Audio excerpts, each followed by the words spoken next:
Hey guys, I'm Saksham and today I'll be talking about vaccines and HIV evolution. Some background information. The human body comes into contact with various pathogens on a daily basis, which are pretty much disease-causing microorganisms that can lead to fatal diseases. Some microorganisms include bacteria and viruses. Luckily, the human body has an organ system which can fight these diseases and prevent the body from getting sick. This organ system is called the immune system. There are two kinds of immune cells in the immune system. Phagocytes, that are cells that eat up the pathogens through a process called phagocytosis, which is pretty much cell eating, and lymphocytes, that are cells that allow the body to remember the previously recognized invaders in case of future attacks. Before the cells can enter the body, they have to go through barrier defenses like the skin, hair, and mucus.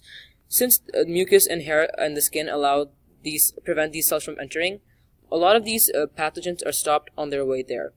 However, if a pathogen entered the body, it can be detected easily by antibodies that are made by lymphocytes, and then they attach to them, tag them, and allow the T cells to do their job, which is to eat them. There are two kinds of immunity found in the body.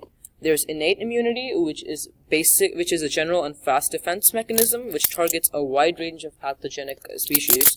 But then there's also adaptive immunity, which is a specific but slow defense mechanism, which is only found in eukaryotic cells and is activated after innate immunity.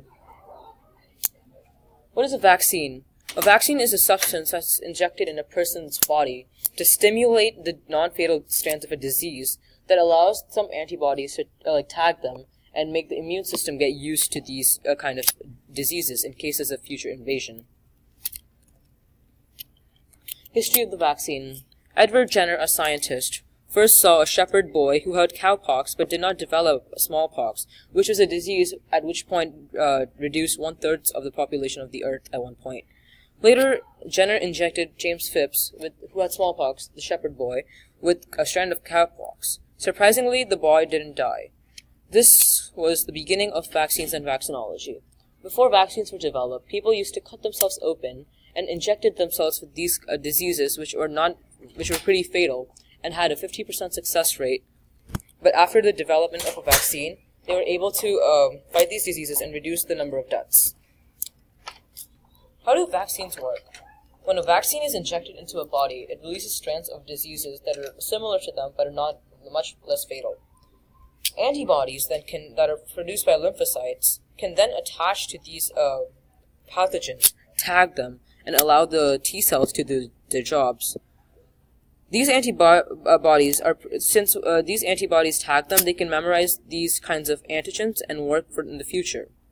So basically, the vaccines are training courses for the human body that prepare the immune system for future attacks. What is HIV? HIV is a disease caused by a retrovirus that affects the cell's ability to fight diseases, which can also lead to AIDS, a condition in which the body gets sick easily and the immune system is pretty much useless at that point. HIV is a retrovirus, which allows it to go through reverse transcription. When an HIV molecule comes into contact with the cell, its receptors bind to the CD4 molecules found on the cell membrane. Then the molecules inject in them, attach with the cell membrane and enter the cytoplasm. Then, in the cytoplasm, they go through reverse transcription, and then allowing them to go into the nucleus and attach with the DNA. This fusion with the DNA allows the HIV molecules to replicate easily and be in a greater extent so they can affect more molecules. Evolution of HIV. HIV is believed to be caused, first noted in chimpanzee, as their own immunodeficiency virus called SIV. But once the humans came into contact with these chimpanzee, by hunting, they came into contact with their infected blood and got HIV. The first human to be reported with HIV was in Democratic Republic of Congo. But this man could have migrated to the United States and had intercourse with many men, which led him to spread the disease. Currently, there is no vaccine for HIV that can prevent or cure this disease because of its properties. Viruses can replicate and mutate easily, that making them difficult to cure. And since viruses are so small compared to the eukaryotic cell, even if a vaccine is injected, it's hard to tell if all the viral molecules have been eradicated or not. And there's also no accurate models of the human being, perfect accurate models of the human being, so the scientists could easily study this disease. And some HIV molecules have also become immune to CD8 responses, which is the reception of signal molecules by T cells that are released by these CD8 molecules in case of emergencies or diseases. Connection to cell signaling. Antibodies which are produced by lymphocytes have conformations that can only be attached and binded to one certain antigen. These antibodies can tag the antigens and let the antitoxins also produced by lymphocytes destroy them.